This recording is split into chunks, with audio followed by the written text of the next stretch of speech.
Hi! Come let's do dry fruits ragi biscuit. ಏನು ಗೊತ್ತಾ, ಇವತ್ತು ಮಾಡಬೇಕು ಅನ್ನೋ ಇಂಟೆನ್ಷನಲ್ಲಿ ಏನು ಇರಲಿಲ್ಲ. ಸುಮ್ಮನೆ ಟ್ರೈ ಮಾಡೋಣ ಅಂತ ಮಾಡ್ತಿದ್ದೀನಿ ಅಷ್ಟೇ. ನೀವು ಜಾಯ್ನ್ ಆಗಿ. ನಾನು ಫಸ್ಟು 1 ಟೇಬಲ್ ಸ್ಪೂನ್ ಬಟರ್ ಹಾಕ್ಕೊಂಡೆ, ಪ್ಲಸ್ ಗೀನೂ ಹಾಕ್ಕೊಂಡೆ, ಪ್ಲಸ್ ಆಯಿಲ್ನೂ ಹಾಕ್ಕೊಂಡೆ. ಆಮೇಲೆ ನಮ್ಮನೇಲೇ ಇದ್ದಿದ್ದ ಜಾಗರಿನ ಪೌಡರ್ ಮಾಡಿಕೊಂಡು ನಾನೇನೆ ಅದನ್ನು ಹಾಕ್ಕೊಂಡು ಚೆನ್ನಾಗಿ ಮಿಕ್ಸ್ ಮಾಡಿಕೊಂಡೆ. ಆ ಬಟರೆಲ್ಲ ಮೆಲ್ಟ್ ಆಗಿರಲಿಲ್ಲಲ್ಲ, ಸ್ವಲ್ಪನೇ ಹಾಕ್ಕೊಂಡಿದ್ದೆ.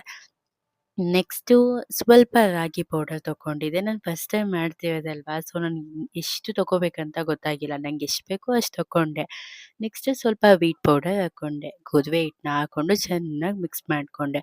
ಅದಕ್ಕೆ ಓಟ್ಸ್ ಪೌಡರ್ ನಮ್ಮ ಮನೇಲಿ ಸುಮ್ಮನೆ ಇತ್ತಪ್ಪ.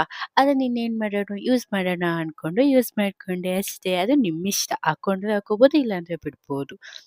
ನೆಕ್ಸ್ಟ್ ಸ್ವಲ್ಪ ಪಿಂಚಷ್ಟು ಸಾಲ್ಟ್ ಇರಲಿ ಟೇಸ್ಟ್‌ಗೆ ಅಂತ ಹಾಕ್ಕೊಂಡೆ. ನನ್ನ ಹತ್ರ ಬೇಕಿಂಗ್ ಸೋಡಾ ಇರಲಿಲ್ಲ, ಹಾಗಾಗಿ ಈನೋ ತರಿಸ್ಬಿಟ್ಟು ಹಾಕ್ಕೊಂಡೆ. ಜೊತೆಗೆ ಡ್ರೈ ಫ್ರೂಟ್ಸ್ ಎಲ್ಲ ತಗೊಂಡು ಮಿಕ್ಸ್ ಮಾಡಿಕೊಂಡೆ.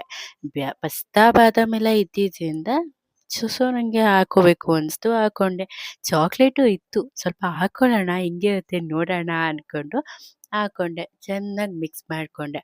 ಮಿಕ್ಸ್ ಮಾಡಿಕೊಂಡು ಬಿಸ್ಕೆಟ್ ಹೆಂಗಿರುತ್ತಲ್ವಾ, ಆ ಶೇಪಲ್ಲಿ ನಾನು ನೀಟಾಗೆ ಮಾಡಿಕೊಂಡೆ. ಅದನ್ನ ರೆಡಿ ಎಲ್ಲ ಮಾಡಿಕೊಂಡು ನೆಕ್ಸ್ಟು ಇನ್ಯಾವ್ದಕ್ಕೆ ಇಡಲಿ ಅಂತ ಯೋಚನೆ ಮಾಡ್ತಾ ಇದ್ದೆ. ಅಷ್ಟ್ರಲ್ಲಿ ನನಗೆ ನೆನಪಾಗಿದ್ದೆ ಈ ಇಡ್ಲಿ ಪಾತ್ರೆ.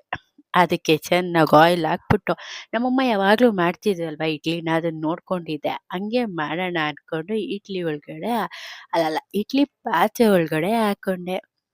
ಸ್ವಲ್ಪ ಶೇಪ್ ಕೊಡೋಣ, ಡಿಸೈನಾಗಿರುತ್ತೆ ಅಂದ್ಕೊಂಡು ಶೇಪ್ ಕೊಡ್ತಾ ಇದ್ದೀನಿ.